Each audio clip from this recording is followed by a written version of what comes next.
Hey everyone, Adam here with Indie Farm Life. I'm picking up with that sewer project I started a while back, and so today I have a little bit of trenching to do.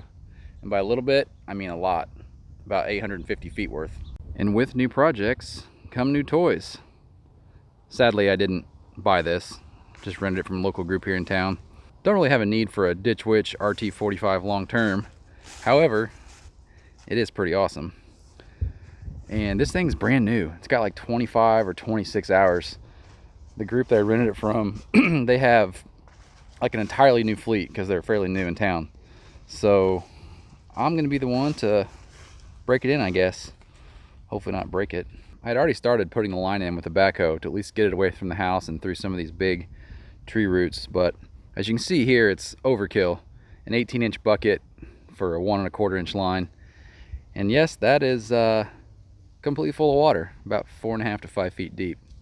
So I'm gonna have to drain that out. But up by the house, I kind of already backfilled a portion of it. But right here is where the 6-inch line is gonna take over and run it out this way. You can see the yellow line, or the orange line there. And off we go to the races. Hopefully it is as fast as I hope it to be. Let's fire this baby up.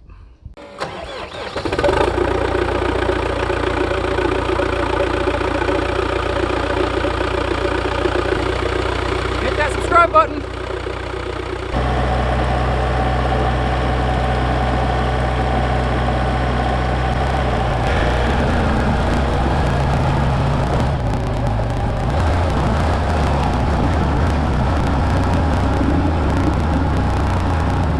Like anything new, there's a learning curve, and that water is not doing me any favors. I can't quite get it to 4-foot depth and maintain the traction I need right now, so decided to just lift it, kind of roll through and get an initial cut there. May take the tractor and clean up this muck and then come back and hit it a second time. I think once I get out there on some higher ground, when it's a little bit more dry, it won't be an issue, but this water's creating a nightmare.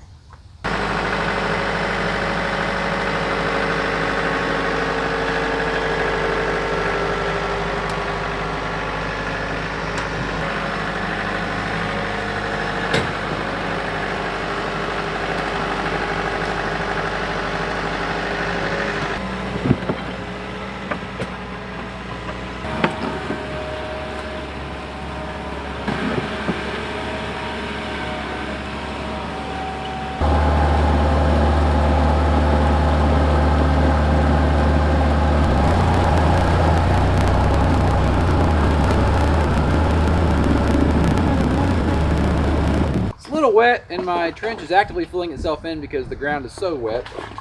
And yeah, a lot of you guys probably think, well, pick a different day to do this, but it's sunny in Indiana, so you got to do something. May have to clean this back as I go. Well, I took the tractor and raked some of that nastiness back and kept it from collapsing in on itself. I think once we get up here on the high ground away from the water that's just chasing us right now, we'll be all right. $20 whoever wants to face plant into that. So I stopped filming for a few while I figured out my plan of attack, which is make your first run at about 2.5 feet deep and then come back to the 4-foot depth that you ultimately need.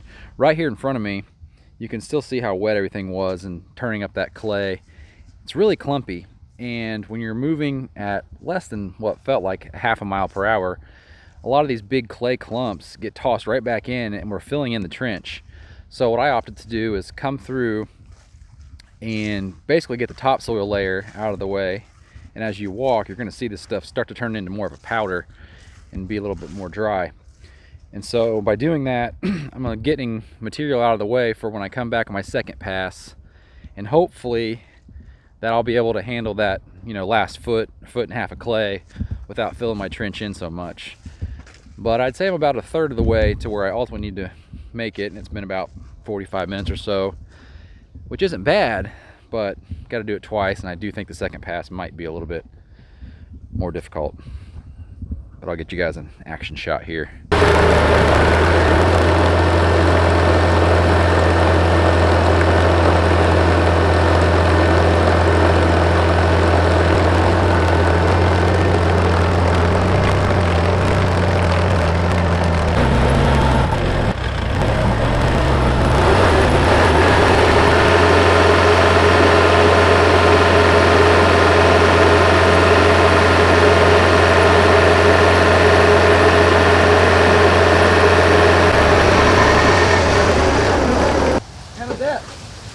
right at 3 feet. Really? Yep. Pretty sure there's a monster-sized rock. I saw it jiggling it pretty good. Probably right here. About 3 feet, not bad.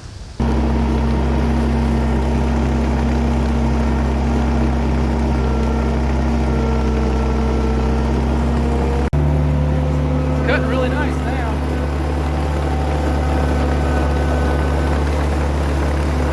I'm making pretty decent progress. Probably only 150 feet or so up to that tree line's where I'm headed. But in a number of spots, I have run into some pretty large rocks. I don't know if you can see them down in there or not. They're not enormous there, but I got one back this way toward the barn that it moved enough as I was cutting that I could see about a 2.5 to 3 square foot area of the ground moving. So probably gonna need to pull the backhoe out here and dig those out, and I'll mark them as I come back through my second pass with this thing at a greater depth. So I was getting really close to the finish line, at least on my first pass here, and then I about got that little guy stuck. It's pretty soggy out here. I was able to wiggle my way out of here, but didn't have enough traction to keep trenching, so Big Green has to play cleanup for a minute.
Well, I don't believe the second run with the trencher is going to happen.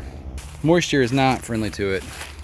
This stuff has gotten so wet and clumpy, and there's standing water about 4 inches in the bottom of that thing, if not more, that's actually just filling this thing in, if anything. So I'm gonna start laying some pipe and wire in where I can, where it's not filled in like down in there. You guys probably can't see that. But the Ditch Witch is on the sidelines, on the bench. And if I need to dig any of this stuff out, which right here in front of me I do, unfortunately it's gonna be the 580. And I'm not in the best mood now because of all that, so you'll see some of that. But I gotta make up for lost time now.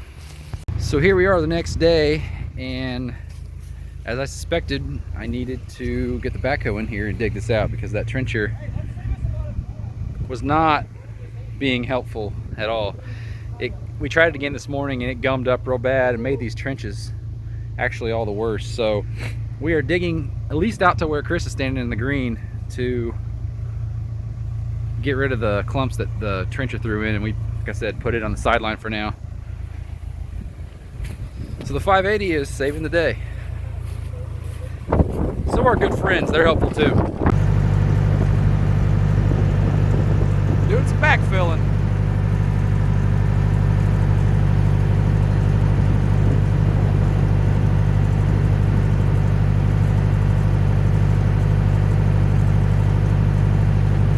One thing I would like to point out here is that Chris and Nick, when they roll with their golf carts, they're construction carts. You can see there, Nick's got some pipe hanging on there, you know, ready for the day. Giving the old 580 a workout here. Chris and Nick keep laughing at me because I go way over 4 feet, but there's no depth gauge on this thing. Just got to get her done. We now think the trench might be dry enough to use the trencher. So Chris is gonna use the cannon and pull that out of there so I can get the trencher in.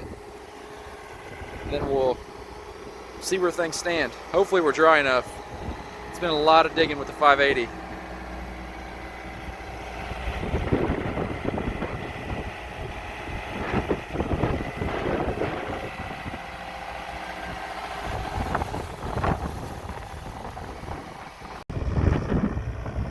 Well, we ultimately decided to use the 580. I was lying about using the trencher.